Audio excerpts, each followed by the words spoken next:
नमस्कार, हामी देखापढी विशेषमा छौँ। देखापढी विशेषमा यहाँलाई स्वागत छ। नेपाल कम्युनिस्ट पार्टी नेकपाको लामो समयपछि आज सचिवालय बैठक पनि बोलाइएको छ र नेकपाभित्रको विवादले नेकपा फुट्छ कि भन्ने आङ्कलन गरिरहेकै बेलामा पार्टीकै महत्त्वपूर्ण व्यक्तिहरूले केही अप्रिय घटनाहरू पनि घट्न सक्छन् भनेपछि नेपालकै राष्ट्रिय राजनीतिमा एक प्रकारले तरङ्ग उत्पन्न भएको थियो र यो राजनीतिक सरगर्मीको बीचमै पुनः 2 अध्यक्षको सक्रियतामा 6 सदस्यीय कार्यदल गठन भएको छ, जसले नेकपाको विवादलाई समाधानका लागि विभिन्न विषयमा छलफल गर्नेछ र विवाद समाधानका लागि काम गर्नेछ। यस्तो अवस्थामा अब मन्त्रीमण्डल पनि हेरफेरको तयारी चलिरहेको छ भनेर बाहिर समाचारहरू आइराखेकै अवस्थामा यही सरकार अर्थात् केपी ओली नेतृत्वको सरकारमा सबैभन्दा पहिला शपथ लिने टिममै रहनुभएका लालबाबु पण्डित, जो केपी ओली यस अघि प्रधानमन्त्री हुँदा पनि सामान्य प्रशासन मन्त्री भएर निकै लोकप्रियता कमाउनु भएको थियो। अहिले नेकपाको प्रत्यक्ष मोरङबाट प्रत्यक्ष निर्वाचित सांसद हुनुहुन्छ। नेकपाको तर्फबाट प्रतिनिधि सभाको सदस्य तथा पूर्व मन्त्री लालबाबु पण्डितलाई आज हामीले मन्त्रीमण्डल हेरफेर हुँदैमा के सरकारले राम्रो काम गर्न सक्छ वा भागबण्डाकै लागि मन्त्रीमण्डलमा हेरफेर पटक पटक भइराखेको हो त लगायत नेकपाको विवाद र आम जनता उहाँको जनतासँग एक प्रकारको अझ नजिकको सम्बन्ध, हुन त सबैको नजिकै सम्बन्ध हुन्छ, उहाँको जुन प्रकारको लगाव छ त्यस कारणले आम जनताको चाहना यो बेला के हो भन्ने विषयमा कुराकानी गर्नेछौँ। हामीसँग हुनुहुन्छ पूर्व मन्त्री तथा नेकपाका नेता लालबाबु पण्डित। पण्डितज्यूलाई स्वागत छ। धन्यवाद। धेरै डराइराख्नु भएको छ कोरोनाबाट बच्न। सबभन्दा पहिला त कोरोनाबाट बच्न के गरिराख्नु भएको छ? अवस्था भयावह छ। एउटा सानो प्रश्न सोधेँ यहाँलाई। अब कोरोना विश्व महामारी भएको कारणले हजुर अब हामी जहाँ छौँ हाम्रो चारैतिर कोरोना छ भनेर सम्झिनुपर्छ र चारैतिर अप्ठ्यारोको बिचमा पनि बच्न चाहिँ सिक्नुपर्छ। त्यस कारणले गर्दाखेरि सावधानी हो र मैले सावधानीपूर्वक चाहिँ आफ्ना दैनिकीहरू चलाइरहेको छु, भेटघाटहरू चलाइरहेको छु, कार्यक्रमहरूमा पनि गइरहेको छु र मूल रूपमा खानपिन र उठबसको जुन दैनिकी छ त्यसमा पहिले भन्दा परिवर्तन गरेको छु। कस्तो परिवर्तन के गरिरहेको? जस्तो कि परिवर्तन केमा छ भन्दाखेरि कोरोनाको जब सुरु भयो त्यसमा चाहिँ इम्युनिटी बढाउने किसिमका खानपिनहरू र सजिलो पच्ने किसिमका खानपिन र उपलब्ध जो हामीसँग सहजै उपलब्ध छ त्यसको प्रयोग गर्ने। जस्तो कि मेरो परिवारमा म जहिले पनि बिहान बेलुकी नै म काँचो प्याज खान्छु र दिनमा काँचो प्याज हामी 3 जनाको परिवार छौँ, झन्नै आधी किलो चाहिन्छ 3 जनालाई।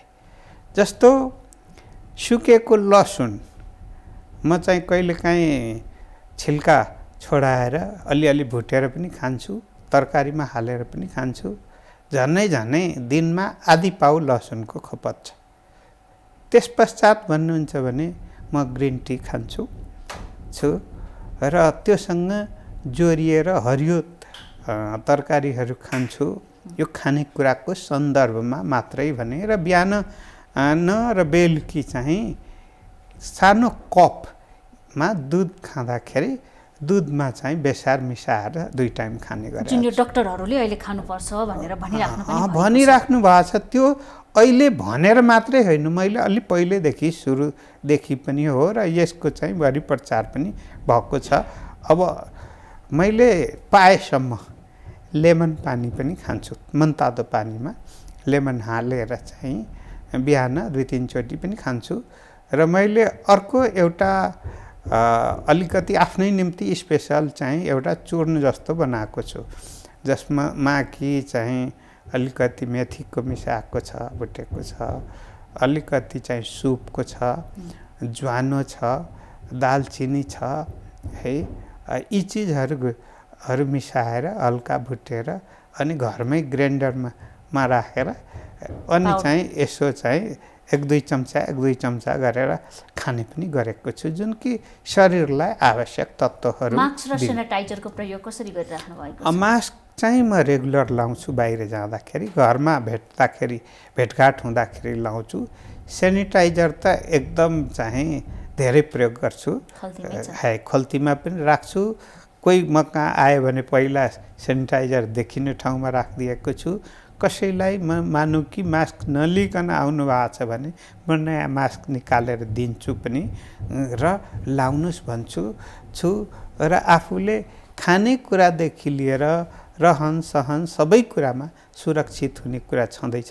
र अहिलेसम्म मैले हिजो मात्रै पनि मैले PCR टेस्ट गराएँ र योभन्दा पहिला पनि गराएँ, नेगेटिभ रहेको छ। त्यस कारणले गर्दा आफू पनि सुरक्षित रहने, अरूलाई पनि सुरक्षित बनाउने नि। र पहिला के थियो भन्दाखेरि चाहिँ कोरोना नबढिसकेको स्थितिमा मान्छेलाई डर बढी थियो। अहिले कोरोना धेरै बढ्यो, डर चाहिँ घटेर गएको छ। तैपनि के हो भने डराएर हुने स्थिति छैन। खालि के हो भने सावधानी चाहिँ अपनाउनुपर्छ।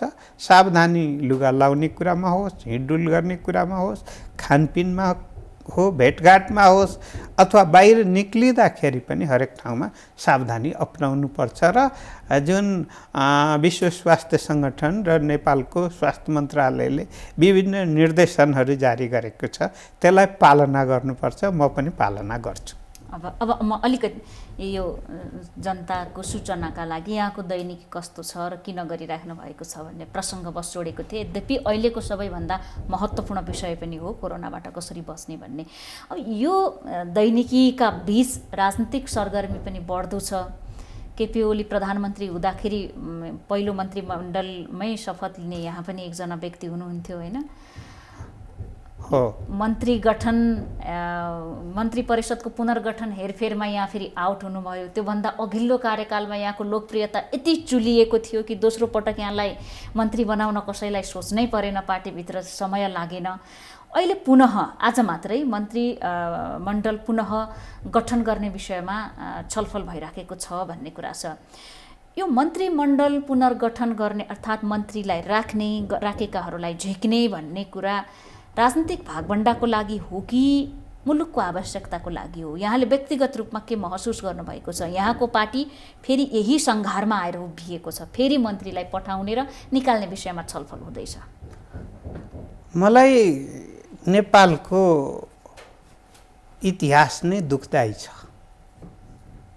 किन दुःखदायी छ भन्ने हो भने जनताबाट अभिमत पाएर वा कहिलेकाहीँ नियुक्त भएर जति पनि मन्त्रीमण्डल बनेका छन्, राणा शासन पश्चातको कुनै पनि मन्त्रीमण्डलले पूर्ण समय काम गर्न पाएको छैन। र बहुमत प्राप्त गर्दा गर्दै पनि 2 पटक नेपाली काङ्ग्रेस सरकार बनाउँदा पनि सरकार चाहिँ फेरि पार्टी विभाजन भएर र सरकार चाहिँ परिवर्तन हुने स्थिति भएको छ।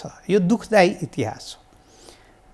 नेपाल कम्युनिस्ट पार्टीले पहिलो पटक झन्नै 2/3 नजिकको जनमतबाट प्राप्त सरकार हो। हजुर, यो सरकार पनि 5 वर्ष पूर्ण अवधि चलेन भने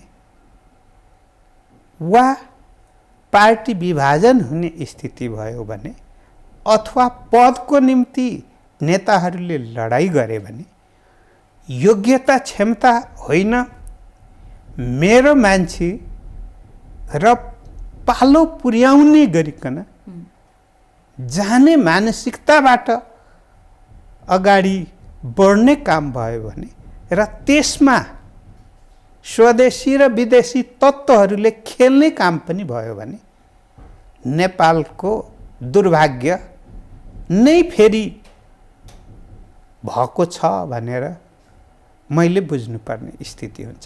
किन भन्दा कहिलेकाहीँ रिस उठ्यो भने इतिहासलाई फर्केर हेर्दाखेरि सतीले सरापेको देश, त्यस कारणले गर्दाखेरि त्यो शराप नै लागिरहेको छ भन्ने हो भने, हुन त म शराप मान्दिनँ, तैपनि के हुन्छ भने स्थायित्व जनताले दिएको बेलामा पनि स्थायित्व भएन भने, अनि चाहिँ कामको जुन लक्ष्य हो त्यो लक्ष्य पुरा भएन भने, अथवा लक्ष्य पुरा गर्ने सन्दर्भमै अवरोध पैदा भयो भने, त्यतिखेर के हुन्छ भने फेरि जनतामा एउटा निराशा उत्पन्न हुन्छ कि 2/3 नजिक पुर्याएर पनि प्रतिफल त राम्रो आएन भन्ने हुन्छ।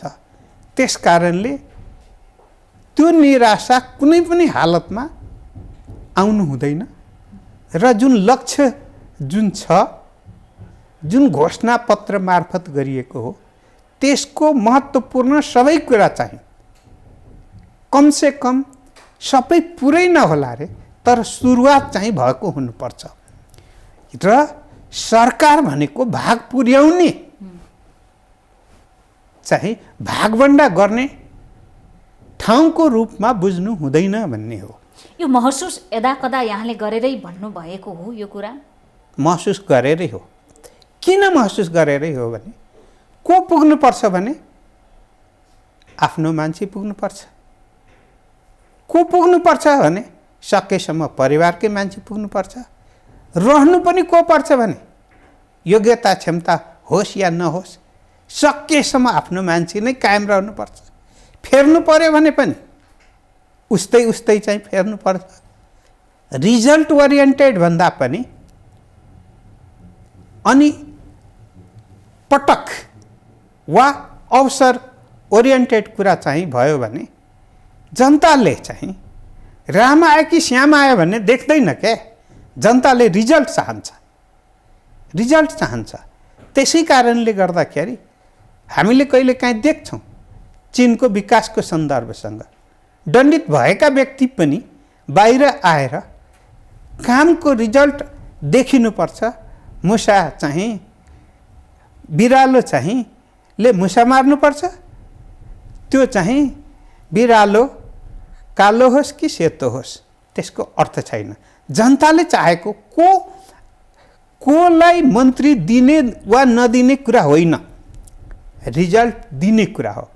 तर मन्त्रीमण्डलमा रहेकाबाट रिजल्ट आएन भने मेरो त पावर छँदैछ, म मन्त्री जान्नु हुँदैन, अथवा मैले काम नगरे पनि मैले अवसर पाए गर्नुपर्छ भन्ने स्थिति चाहिँ रहनु हुँदैन। पावरको दम्बमा मैले जे पनि गर्न सक्छु भन्ने कुरा रहनु भएन। अब पनि मोटामोटी लगभग दुई अध्यक्षको बीचमा यो सहमति भइसकेको छ कि आवश्यक परे मुख्यमन्त्री समेत हेरफेर हुन सक्ने, मन्त्रीमण्डल पुनर्गठन गर्ने भन्ने कुरा भएको छ। त्यसमा गृह कार्य भित्र आन्तरिक रूपमा चलिसकेको छ। अब कतिपय मन्त्रीहरू यहाँको जस्तो अवस्थामा पुनः फर्किनुपर्ने हुनसक्छ। यहाँलाई जुन दिन पुनर्गठनमा यहाँ अटाउनु भएन नि, फर्किदाको अनुभव कस्तो रह्यो त? यहाँले सोच्नु भएको, यहाँको अन्तरआत्माले के म असक्षम नै भए, वा म कसैको मान्छे परिन, वा मैले काम राम्रो गर्न सकिनँ भनेर आफ्नो मूल्याङ्कन गर्नुभयो, सोच्नुभयो? म मन्त्रीमण्डलमा चाहिँ शपथ लिन बोलाउँदाखेरि पनि म मन्त्री हुन्छु भनेर सोचेकै थिइनँ। आम रूपमा सबै आउनुहोस् भन्नुभएको थियो, तर म टेलिभिजन स्टेसनमै थिएँ त्यतिखेर, माउन्टेन टेलिभिजनमै थिएँ म त्यतिखेर। र सबैजना शपथ ग्रहण समारोहमा पुगिसकेपछि अनि तपाईँ नआए त हुँदैन भनिसकेपछि 45 मिनट ढिलो गरी चाहिँ शपथ ग्रहण सुरु भयो। त्यो अन्तर्वार्ता पनि मैले नै लिएको थिएँ। हो, यहाँ मन्त्री भइसक्नु भएको थियो। हो, तर मलाई नै थाहा थिएन है त्यतिखेर। अब रह्यो म निस्किने बेलामा पनि मलाई थाहा थिएन निस्किन्छु भनेर। तर म निस्केपछि पनि मैले कहिले पनि मैले यो भनिनँ कि मलाई किन निकाल्नुभयो, प्रधानमन्त्रीज्यूसँग मैले मर्ने बेलासम्म पनि म सोध्ने छैन। किन भन्दाखेरि सबभन्दा अप्ठ्यारो र जटिल काम थियो, प्राथमिकताको साथ गर्नुपर्ने थियो। कसैलाई खुसी बनाउनको निम्ति चाहिँ मैले गर्नु थिएन। देशको आवश्यकता र मुलुकले सङ्घीयतामा रूपान्तरण गरिरहेको सन्दर्भमा सङ्घीयतामा रूपान्तरण गर्नको निम्ति गर्नुपर्ने जिम्मेवारी थियो र त्यो जिम्मेवारी मैले पुरा गरेँ र प्रधानमन्त्रीज्यूले अन्तर्राष्ट्रिय सम्मेलनमा पनि विदेशी वर्ल्ड ब्याङ्क, एडिबीको लगायतले प्रशंसा गर्दाखेरि गौरवका साथ भनिरहेका छौँ हामी सङ्घीयता कार्यान्वयनमा दुनियाँको सामु उदाहरणीय भएर गइरहेका छौँ भनेर भन्नुभएको थियो नि। म सम्झिन्छु। त्यसकारणले उदाहरणीय काम गर्ने चाहिँ नराम्रो कसरी गर्यो एउटा प्रश्न। दोस्रो कुरा के हो भन्दाखेरि म मन्त्रीमण्डलबाट हटेपछि प्रधानमन्त्री कार्यालयबाटै राष्ट्रिय योजना आयोगमा प्रस्तुत जुन मूल्याङ्कन कुन मन्त्रीको कति नम्बर, कुन मन्त्रालयको कति नम्बर भन्ने जुन थियो, त्यसमा मलाई दोस्रो नम्बर, हाइएस्ट दोस्रो नम्बरमा देखाउनु भएको थियो। दोस्रो नम्बरमा उच्च मूल्याङ्कन गरिएको भए पनि यहाँ अटाउनु भएन। हो, हट्नु पर्यो। त्यसकारण कहीँ त चित्त दुख्यो होला नि। भले यहाँले प्रधानमन्त्रीलाई सोध्दिन भन्नुभयो, राष्ट्रको आवश्यकता थियो होला भन्नुभयो, प्राथमिकता थियो होला भन्नुभयो। स्वाभाविक रूपमा एउटा पार्टीको नेता भएपछि यहाँले यो चारै कोणबाट सोच्न आवश्यक छ। तर यहाँको मन त दुख्यो होला नि। दोस्रो नम्बरमा मेरो उच्च मूल्याङ्कन भयो, म अटाइन भन्ने कुरामा प्रवृत्तिसँग जोडेँ मैले। प्रवृत्तिसँग मैले यही कुरा भने, त्यसो भए मूल्याङ्कनको आधार राख्नु हुँदैन। यदि मूल्याङ्कनको आधार राख्ने हो भने त्यो अनुसार चल्नुपर्छ भन्ने मात्रै मेरो मान्यता। दोस्रो कुरा प्रश्न आयो, को मन्त्री रहने या नरहने, कसको नजरमा को के भन्ने। त्यतिखेर मैले सुरुदेखि एउटै कुरा भनेको छु, संसदीय प्रणालीभित्र प्रधानमन्त्रीलाई सबै अधिकार केन्द्रित गरेको छ मन्त्रीमण्डलसँग जोडिएर। जनताको नजरमा नराम्रो मान्छे पनि प्रधानमन्त्रीजीको नजरमा राम्रो भनिसकेपछि उहाँले राम्रै हेर्नुहुन्छ। जनताको नजरमा राम्रो तर उहाँको नजरमा नराम्रो भयो भने नराम्रै हुन्छ, नराम्रै हुन्छ। भनेपछि यहाँ जनताको नजरमा राम्रो भए प्रधानमन्त्रीको नजरमा अटाइन भन्ने हो यहाँको आशय। मैले हट्नु परेपछि त मैले प्रधानमन्त्रीज्यूले मेरो आवश्यकता त्यतिखेर देख्नु भएन।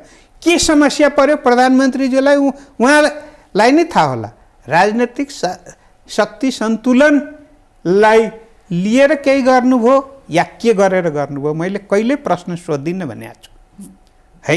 यो प्रधानमन्त्रीज्यूको अधिकारको कुरा हो भनेर मैले भनेको छु। तर त्यसैले गर्दाखेरि तर कुरो के हुन्छ भने कि मूल गर्नेले राम्रोको जिम्मेवारी पनि लिनुपर्छ, नराम्रोको जिम्मेवारी पनि, अर्थात् नेतृत्वले। त्यसैले गर्दाखेरि मैले मन्त्रीमण्डल बनिसकेपछि के छ भनेर मलाई मिडियाका साथीहरूले सोध्नु भएको थियो। मैले भने कि मन्त्रीमण्डललाई शुभकामना छ, हामी त लु मानु गाडीमा गुरेर गऱ्यौँ रे, तर अब उडेर गर्ने गरिकन पूर्ण गति दिने गरिकन चाहिँ मन्त्रीज्यूहरू आउनु भएको छ। प्रधानमन्त्रीज्यूले नै भन्नुभएको थियो। त्यस कारणले गर्दाखेरि अब गति लिन्छ, विगतभन्दा गति लिन्छ। 3 महिनासम्म म केही बोल्दिनँ भनेको थिएँ। मैले 3 महिनासम्म मैले केही पनि बोलिनँ, किनभने नयाँ मन्त्रीज्यूहरूलाई हनीमुन पिरियड भन्छ 100 दिनको। त्यसकारण मैले केही पनि भनिनँ। 100 दिनपछि चाहिँ केही फेरि मिडियाले मसँग सोध्नुभयो भने मैले भने केही राम्रो हुनुहुन्छ, केही मन्त्रीज्यूहरू बिन्दास हुनुहुन्छ। बिन्दास हुनुहुन्छ भने मैले यही शब्द प्रयोग गरेका थिएँ। अनि मैले अर्को के पनि प्रयोग गरेका थिएँ भने कि प्रधानमन्त्रीज्यूले नै भन्नुभएको थियो यदि गति लिएन भने फागुनमा चाहिँ फेरि पुनः म सोच्छु भनेर भन्नुभएको थियो, पुनः हेरफेर गर्छु भनेर भन्नुभएको थियो। मैले भने त्यसो भए अहिले गाडीबाट रकेटमा गयो, फागुनपछि महारकेट हुन्छ, महारकेट हुन्छ। किनभने गति नलिएपछि त थप गति दिनु पर्यो नि, किनभने प्रधानमन्त्रीज्यूले आवश्यकता महसुस गर्नुभएको छ। प्रधानमन्त्रीज्यूले आवश्यकता महसुस गर्ने कुरा आवरणमा देखिन्छ। अझ भित्री कुरा हेर्ने हो भने यो अहिले जति पनि नेकपा भित्रको विवाद छ नि, यो विचारको विवाद हो भनेर भनिए तापनि अब अहिले हामी छलफलको कुरा हेरौँ या कार्यदल गठन गर्ने कुरा हेरौँ, त्यहाँ पनि दुईजना गरेर फलानु नेताको नेता हुन् है, कार्यकर्ता हुन् है भनेर नेताहरूलाई भनिएको छ। यो व्यक्ति राख, यो विवाद समाधान हुन्छ, या यो व्यक्ति निकाल, विवाद समाधान हुन्छ भन्ने खेल त यहाँहरूका अरू नेताहरूबाट पनि चल्छ। यद्यपि त्यसको फाइनल अधिकार लिने अधिकार चाहिँ फेरि प्रधानमन्त्रीमै छ, फाइनल डिसिजन लिने अधिकार। त्यसकारणले अहिलेको राजनीतिक विवाद छ नि पार्टीभित्र, विचारको हो कि पदको? म यही सन्दर्भमा आउँदै थिएँ। मैले मन्सिरमै एउटा कुरा भनेको थिएँ कि फागुनपछि सङ्कट गहिरिन्छ भनेको थिएँ। के आधारमा भन्नुभएको थियो त्यसो भए? मैले त्यतिखेर भनेको आधार के हो भने एउटा कार्यशैलीसँग जोडिएकै हो। यहाँलाई विश्वास थियो कि काम राम्रो हुँदैन भन्ने? र अर्को के हो भन्दाखेरि जस्तो व्यक्तिहरूलाई आउट गरियो र जस्तो व्यक्तिहरूलाई चाहिँ ल्याइयो त्यसले गति लिँदैन र गति नलिइसकेपछि थप सङ्कट निम्तिँदै जान्छ र थप सङ्कट निम्तिँदै गएपछि त्यो सबैको केन्द्र कहाँ हुन्छ भनेपछि त केन्द्र चाहिँ त अब हाम्रो प्रधानमन्त्री प्रणाली भएकोले गर्दाखेरि प्रधानमन्त्री जो माथि नै आउँछ त त्यो देखियो नि, देखियो त्यसका कारण जे भए पनि त्यो देखियो।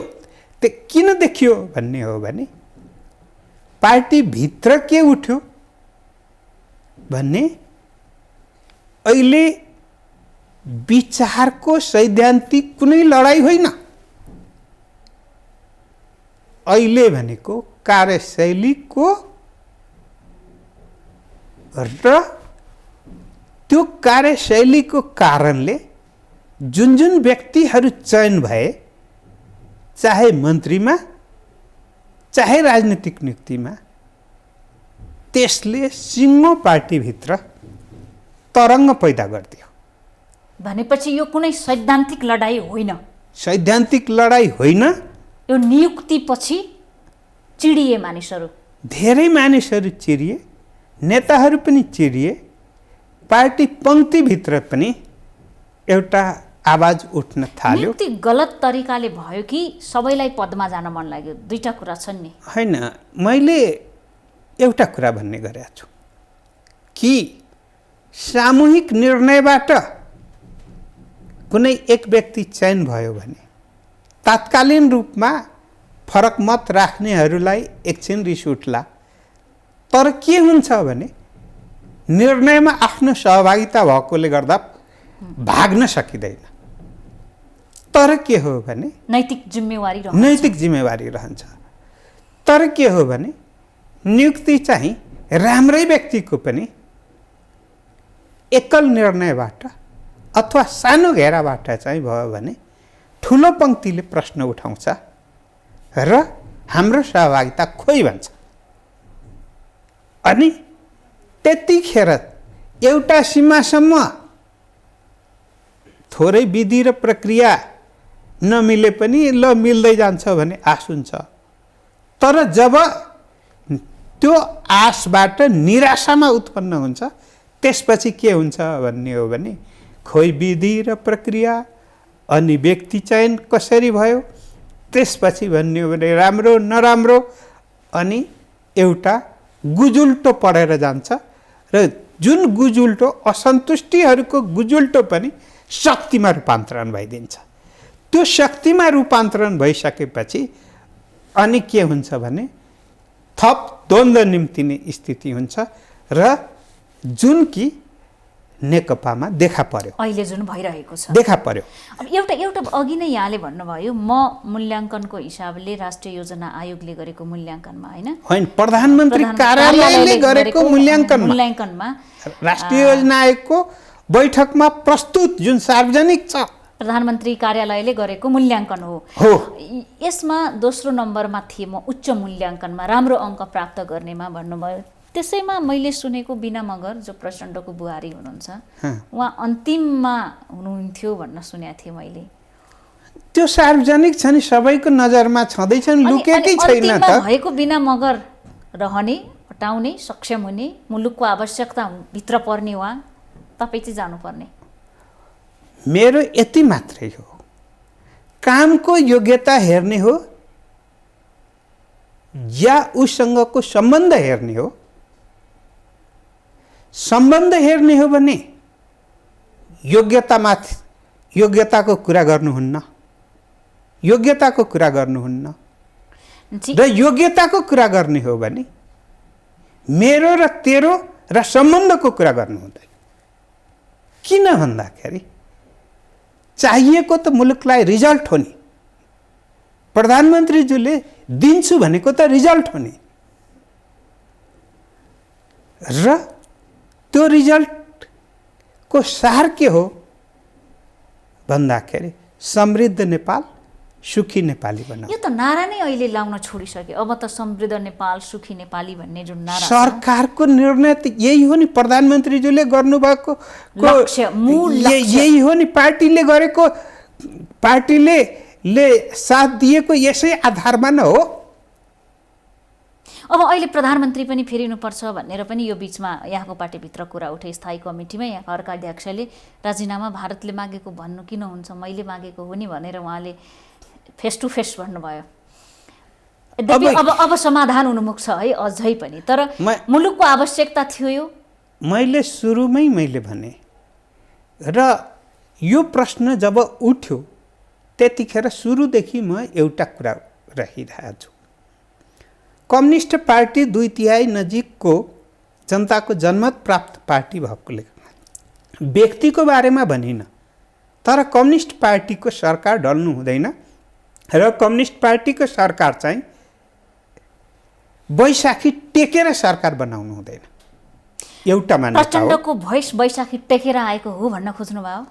होइन, मैले कसको भोइस भनिन, मैले सरकारको सन्दर्भमा भने हो।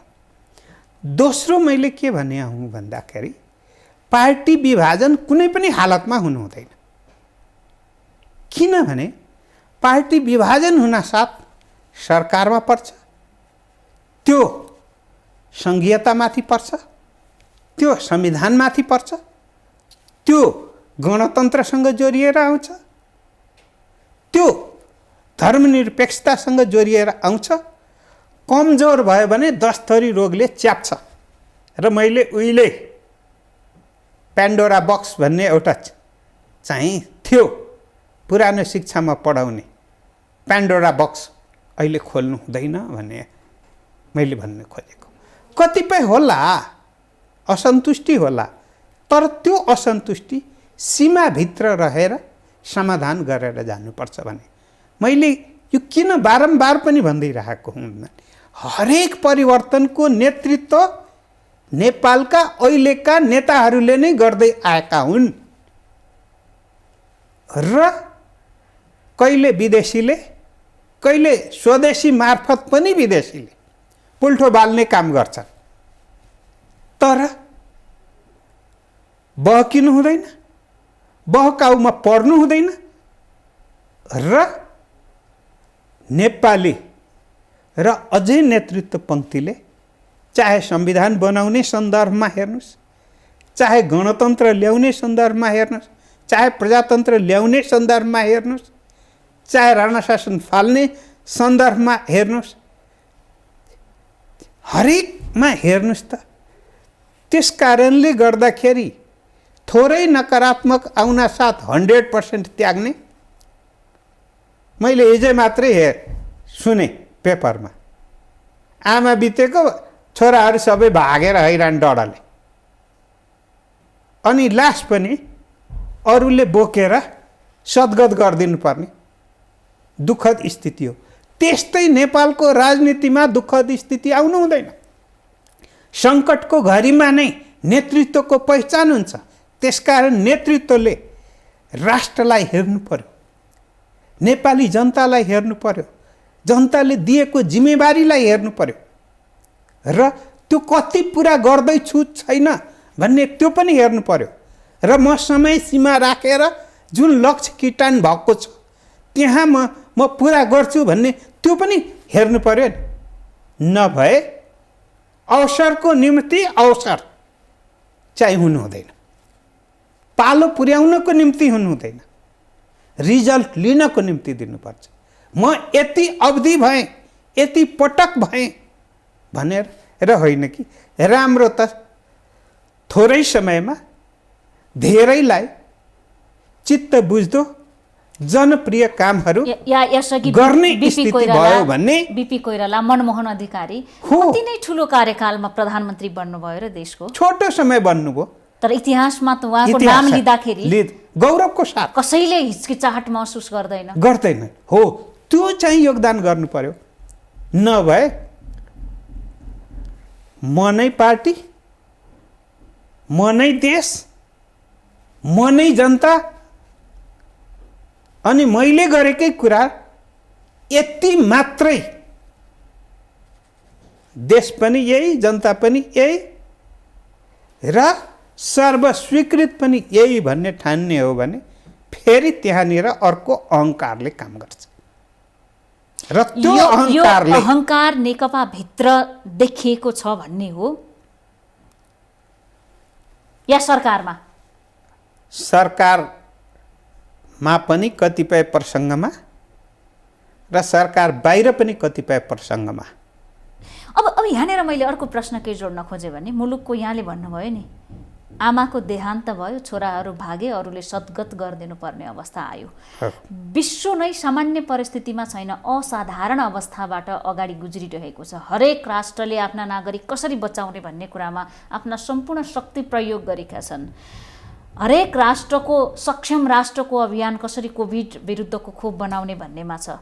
ठुलो धनराशि खर्च गरेका छन्, सफल हुन सकिराखेका छैनन्। हरेक राष्ट्र आर्थिक मन्दीबाट गुज्रिराखेको अवस्थामा हाम्रो देशभित्र यो मुट्ठी कसने, यो बेला मेरै मान्छेको नियुक्ति हुनुपर्छ भन्ने, या मेरै मान्छेको नियुक्ति मैले कसैलाई नसोधेर गरिदिनु पर्ने, जबकि यो सिन्धुपाल्चोककै कुरा गरौँ, देशभर यस्ता तमाम ठाउँमा मानिसहरूले ज्यान गुमाएका छन्। नेतृत्वको ध्यान, पार्टीको ध्यान, यहाँहरू जस्ता जनप्रतिनिधिहरूको ध्यान खै त जनतामा गएको? मलाई भन्नुहुन्छ भने म बारम्बार भन्ने गरेका छु, सङ्कटको घडीमा सबभन्दा बढी एकताको आवश्यकता हुन्छ, सबभन्दा बढी त्यतिखेर पहलकदमीको आवश्यकता हुन्छ, सबभन्दा बढी त्यतिखेर विश्वासको आवश्यकता हुन्छ र त्यो विश्वास आफूले आफैलाई बुझ्ने होइन, सबैले बुझ्ने गरी, सबैले अनुभूति पाउने गरी हुनुपर्छ। हो, अहिले त्यसमा कमी भयो। अहिले नेतृत्वमा त्यो कमजोरी देखियो जुन देखिनु हुँदैन थियो र पर्खेर पनि कतिपय समस्याहरूलाई समाधान गर्न सकिन्थ्यो, सक्नु पर्थ्यो, तर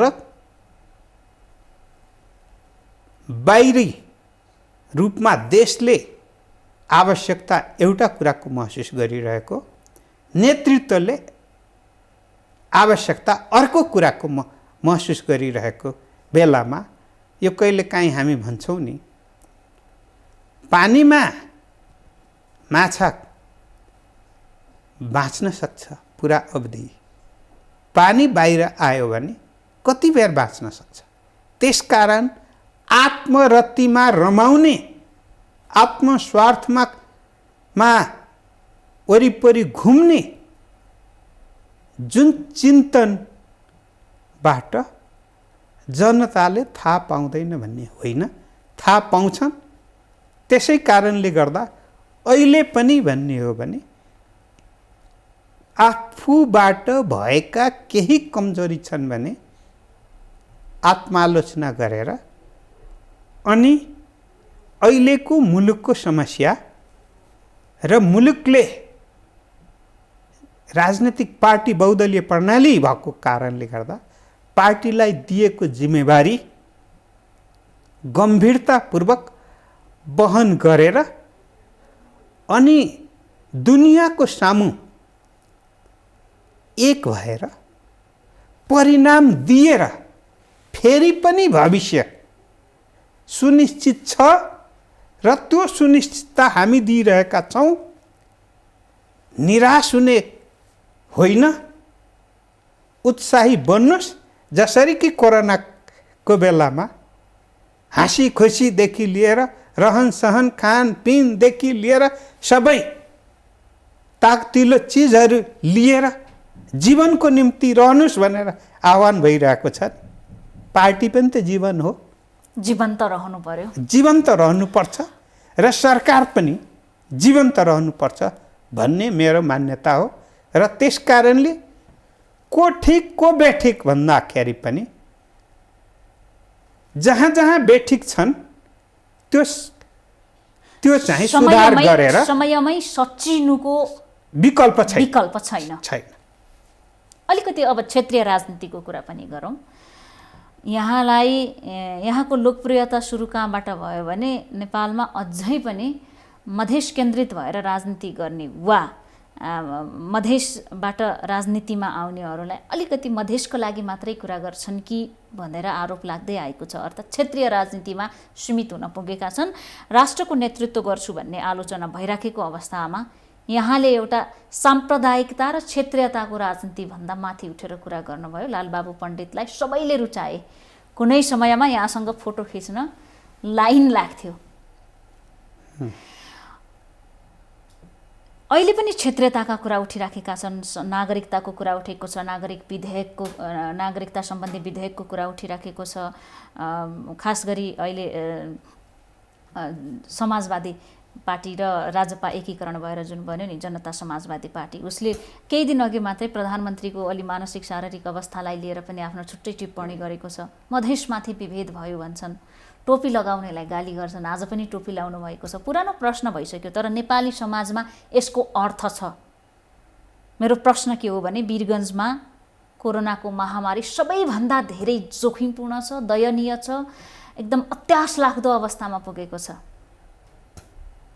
प्रदेश 2 हो, त्यहाँ जसपाकै सरकार छ, नेताहरू काठमाडौँमा छन् र केन्द्र सरकारको मन दुखेन कि भनेर मान्छेले आवाज उठाइराखेका छन्। हुनुपर्ने के थियो? यदि वास्तवमै हामी समग्र क्षेत्रको नेता हो भने भूमिका के हो? मैले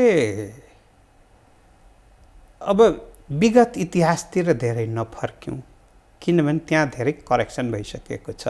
त्यसकारणले मैले भूमिका मात्रै बाँधेँ। हो, हिजो धोती टोपी गर्ने नै कुरा थियो, अब आज छैन, हरायो। किनभने गलत उठान थियो र मात्र अवसरको निम्ति थियो, अर्थात् भोटको लागि थियो। भोटको निम्ति पनि होइन, थोरै भोटको निम्ति, धेरै च्याखे थापेर पदको निम्ति थियो। मैले सुरुदेखि नै उठान नै गलत थियो। पीडा छैन भने होइन, पीडा त छ। जहाँ तराई मधेसका धेरै नेताहरू जन्मिनु भएको छ, त्यहीँ मेरो पनि जन्म त्यहीँ हो। साँगुरो घेराबाट हेर्नुभयो भने साँगुरो देखिन्छ, ठुलो फराकिलो घेराबाट हेर्नुभयो भने फराकिलो देखिन्छ। मैले भन्न खोजेँ यो सुरुमै कोरोनासँग जोडिएर आयो। सुरुमा डर बढी भयो, कोरोना कम थियो। अहिले कोरोना बढी भयो, डर कम भयो, सोचाइयो। अर्को कुरा के हो भने अहिले 3 तहको सरकार छ। हामी प्रारम्भिक तहमै छौँ, चरणमै छौँ, तर 3 तहको छ। स्थानीयले गर्नुपर्ने काम त्यो पनि सङ्घले गरिदिएन, केन्द्र प्रदेशले गर्नुपर्ने काम त्यो पनि गरिदिएन। अनि दोष चाहिँ एकतिर थोपार्ने, जसले गर्नुपर्ने हो आफू चाहिँ पन्छिने कोसिस मात्रै। जबकि संघीयताको माग राख्ने हामी नै हौँ भनेर त्यसको श्रेय लिनुहुन्छ। हो, त त्यसकारणले मैले ल वीरगञ्ज चाहिँ धेरै भयो, हाराहारीमा काठमाडौँ छ। अब अहिले हाराहारीमा 100 को मात्र फरक हो। हाराहारीमा काठमाडौँको मर्म सरकारले बुझिदिएन भन्ने हो भने, जुन प्रश्न वीरगञ्जको मर्म चाहिँ सङ्घले बुझिदिएन भन्ने हो भने त अनि के हामी विदेशी खोज्ने? के खोज्ने हामी? त्यस कारणले अहिले स्थानीय, प्रदेश र सङ्घ मिलेर कार्यविभाजन जुन छ त्यस अन्तर्गत एक आपसमा समन्वय गरेर यो सङ्कटबाट समाधान खोज्ने हो, एक अर्कालाई गाली गर्ने होइन। मैले हिजो एउटा चाहिँ मैले सिनेमा हेरेको थिएँ, थाइल्यान्डको सिनेमा हेरेको थिएँ, मलाई एकदम मन परेर, सुनामी भनेर होइन, 22 सुनामी 2022 भनेर दिएको थियो। त्यतिखेर एउटा कुरा देखाएको मैले चाहिँ बरु मलाई मर्म लाग्यो कि सुनामी आउँदैछ भन्दाखेरि केहीले यही बेला हो खुइलाउने, त्यसकारण खुइलाउनेतिर लाग्नुपर्छ भन्ने नेतृत्व त्यो बेला चाहिँ सङ्कटबाट देश र जनतालाई बचाउनु पर्छ भनेर लाग्ने। तर जो खुइलाउनेतिर चाहिँ बढी लागे तिनीहरू सकिए र जो सङ्कटमा पनि आफ्नो जीवनको परवाह नगरिकन देश र जनताप्रति र मानवीय सेवाप्रति जो लागे ती नेतृत्वमा रहिरहे, पूजनीय भइरहे। त्यसका अहिले पनि आवश्यकता के हो भने एकले अर्कालाई गाली गर्ने भन्दा पनि समन्वय गरेर अनि यो महासङ्कटबाट पार पाउने हो। भनेपछि यो कोरोनालाई पनि राजनीतिक रूपमा एउटा आँट लिएको छ, जनताको मनोबल जित्ने, यो फलानु सरकारले काम गरेन है, तिमीहरूलाई हेरेन है भनेर नेतृत्व खुइल्याउने आशय कोरोनाको सङ्कटमा पनि देखिएको छ भन्ने हो। हरेक बेलामा चाहिँ सङ्कटमा, हरेक सङ्कटमा पनि पद देख्ने, निजी लाभ खोज्नेहरू प्रशस्ति छन् र ती प्रशस्ति जनताको नजरमा त्यतिकै चाहिँ प्रशस्ति र लोकप्रिय छैनन्, खुइलिएका छन् भन्ने हो। च्याखे थापिरहेका छन्। च्याखे थाप्नु भनेको के हो भने यो सङ्कटपछि त मै हुँ भन्ने चाहिँ देख्ने के, सङ्कटबाट मिलेर समाधान गरेपछि पनि मेरो भूमिका छ भनेर नदेख्ने क्या।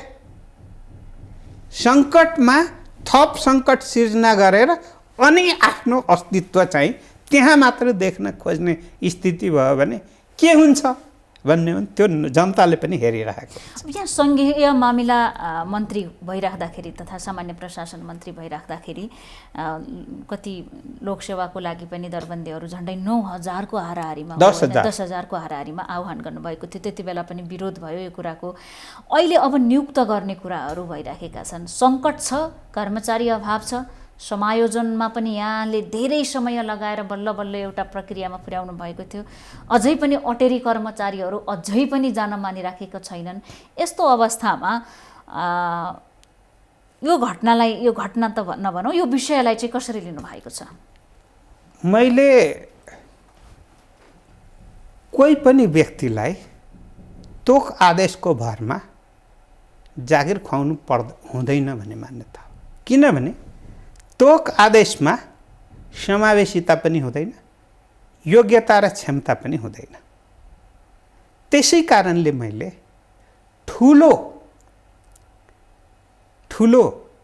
असहयोगको बिचमा पनि लोकसेवा आयोग नै खोलेको र लोकसेवा आयोग मार्फत त्यतिखेर एक लटमा इतिहासमा कहिले पनि यति सङ्ख्यामा लोकसेवा आयोग खुलेको थिएन। भविष्यमा खुल्छ होला भन्ने पनि लाग्दैन, त्यति धेरै लोकसेवा आयोग खुल्यो। यदि तोक लगाएको भए 1500 चाहिँ मैले पनि मेरो व्यक्ति चाहिँ ल जागिर खानु भनेर पठाउँथेँ होला नि, फाइदै हुनुमा पर। तर मैले राष्ट्रको निम्ति योग्य व्यक्तिहरूको छनौट कम्पिटिसनबाट, त्यो पनि संवैधानिक र विश्वसनीय आयोगबाट सर्वस्वीकार मान्यतातर्फ जाँदा त म माथि एक किसिमले भन्ने हो भने वञ्चरो प्रहार भएको। किन भन्दा कतिको स्वार्थ पुरा भएन। राष्ट्रको स्वार्थको सामु व्यक्तिको स्वार्थ गौण हुन्छ भन्ने मेरो मान्यता। अब नियुक्तिका कुरा उठिराखेका छन्। अहिले पनि यहाँले उठाउनु भयो नजाने भनेको, कोही न कोही कसैको निर्वाचन क्षेत्रको पर्ला, कसैको कोही नाता गोता आफन्त पर्लान्। कतिपय त मन्त्रालयका सचिवहरूको श्रीमतीहरू छन्, सहसचिवहरूको श्रीमती छन्, भाइ छन्, भतिजा छन्। मेरो त फलाना मन्त्री छँदैछ नि, म किन काममा जानु? मेरो फलाना सचिव छँदैछ नि, मेरो श्रीमान, म किन काममा जानु? मेरो श्रीमान चाहिँ सहसचिव छँदैछन्, किन काममा जानु? मेरो श्रीमती चाहिँ फलाना पदमा छन्, म किन काममा जानु हो भने?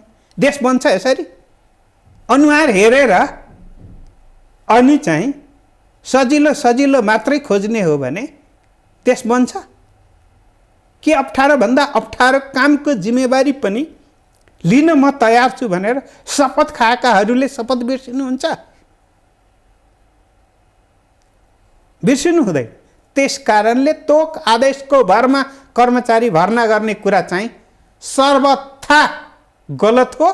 त्यो गलत बाटो कसैले पनि अपनाउनु हुँदैन, मेरो एउटा मान्यता। अर्को, त्यतिखेर चर्को सुरुमा चाहिँ विरोध भएको थियो, 2 नम्बर प्रदेशबाटै भएको थियो। मैले मुख्यमन्त्रीज्यूलाई बोलाएँ मेरै च्याम्बरमा, 1 घन्टा जति छलफल गरेपछि तपाईँको कुरा त ठिक छ भनेपछि उहाँ फर्केको भोलिखेर चाहिँ सरकारी खर्चबाट लोकसेवा आयोग तयारी क्लास देशभरिमा चलेको हो भने जनकपुरमा मात्रै चल्यो। त्यो मुख्यमन्त्रीज्यूले गएर उद्घाटन गर्नुभयो र सञ्चालन गर्नुभयो। त्यो 10,000 को विज्ञापन मध्ये जिल्ला वाइज लिँदाखेरि सबैभन्दा बढी सर्लाही जिल्लाबाट सबभन्दा बढीले नियुक्ति पाएका छन्। योग्यता क्षमता लोकसेवा आयोगको परिणाममा त्यो 2 नम्बर प्रदेशमै पर्छ। क्लास लिन पायो, पढ्न पाए भन्ने कुरा। पढ्न त त्यसरी चाहिँ उहाँहरूले गर्नुभयो, तर लिखितमा मौखिकमा पनि पास गरेर सबभन्दा धेरै पास गर्ने त सर्लाही जिल्लाको 2 नम्बर प्रदेशकै हो, त्यो तराई मधेसकै। त्यस्ता सक्षम व्यक्तिहरूलाई साधारण भाषामा भन्ने हो भने मधेसी भनेर पछाडि लगाइदियो भने समावेशी भित्र पर्ने। अब कोही असक्षम छ जनजाति भनेर लगाइदियो भने यसको मतलब जनजाति असक्षम छन् भन्ने होइन। ती भित्रका सक्षम, ती जात क्षेत्रभित्रका सक्षम व्यक्तिलाई त ठुलो पीडा भयो नि, किनकि नियुक्त हुँदाखेरि त पावर पनि चाहियो, सबैको पहुँच त नियुक्त हुनका लागि छैन। नियुक्ति आशीर्वादबाट लिने हो भने नाता गोता कृपावाद नातावाद वा अझै भन्ने हो भने कतिपय प्रसङ्गमा धनवाद पनि चल्ने खतरा हुन्छ। त्यसकारणले गर्दाखेरि लोकसेवा आयोगले लिने विज्ञापनमा नातावाद कृपावाद धनवाद वा डनवाद कुनै पनि वाद चाहिँ काम लाग्दैन र त्यसबाट चाहिँ आएका कम्पिटिसनबाट आएको र उच्च मनोबलका साथ आफ्नो पुरा सेवा अवधि काम गर्ने स्थिति भएकोले गर्दाखेरि त्यसैलाई मैले साथ दिएको, त्यसैलाई मैले विश्वास गरेको हुँ। मैले गल्ती गरे, यही गल्ती नै हो भने यदि कसैलाई लाग्छ भने म जुनसुकै ठाउँमा पनि म तर्क गर्न तयार छु, तर जुन गरिएको थियो ठिक गरिएको थियो र कतिपय ठाउँमा पुतला जलाउँदै पनि अहिले बुझ्दैछन् कि त्यो ठिक थियो भनेर। यहाँको जुन दृढता विश्वास छ नि लोकसेवा आयोगप्रति, सहसचिव उपसचिव नियुक्तिको विषयमा पनि त्यहाँ कतिपय आशंका गरे, यो विषय विवादित पनि बन्यो, स्थगित पनि हुन आयो। अब नेपालमा एउटा अवसरको लागि यहाँ चाहिँ दुखी गरिबले, पावर नभएकाहरूले, कसैको मामा भतिजा काका काकी नभएकाहरूले पनि पढ्यो भने, मेहनत गर्यो भने अवसर पाउँछन् है भनेर बुझ्ने भनेको लोकसेवा आयोग थियो। त्यो पनि अहिले शङ्काको घेरामा देखिन थालेको छ। त्यसमाथि पनि बिस्तारै मानिसहरू शङ्का गर्न थालिसकेका छन्। यसको मर्यादा कम भयो भने त के होला? अहिले केही समय अगाडि हामीले, म आफै राज्य व्यवस्था तथा सुशासन समितिमा छु,